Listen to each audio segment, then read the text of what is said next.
Аллах табарака ва тағала ғибадат құлшылықтарыңызды қабыл етсін. Жанұяңызды Рамазаншыл емес, Аллашыл, құдайшыл адамдардан етсін. Рамазан айын рухани байлықпен өткізуді нәсіп етсін. Субханакаллахумма ва бихамдик, ашхаду ан ла илаха илля анта, астағфирука ва атубу илейк. Аллахумма aqsim lana min khashyatika ma tahulu bihi baynana wa bayna ma'siyatik, wa min ta'atika ma tuballighuna jannatak, wa min al-yaqini ma tuhawwinu bihi alayna masa'ib ad-dunya, wa mat'ina Allahumma bi asma'ina wa absarina wa quwwatina abadan ma ahyaytana, waj'al al-waritha minna. Allahumma la taj'al ad-dunya akbara hammina wa la mablagha ilmina wa la tusallit alayna man la yarhamuna.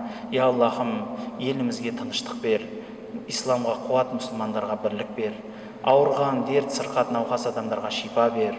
Я Аллахым, қарыз құрыз мойнында аманаты бар адамдарды, сол аманатынан, қарыздарынан құтылуды, немесе сол алашақтары бар адамдарды оңай жолмен алуды өзің нәсіп ет. Я Аллахым, дүниелік, ақыреттік тілектерімізді қабыл ет. Аллахумма салли аля сайидина Мухаммадин ва алихи ва сахбихи ва саллим.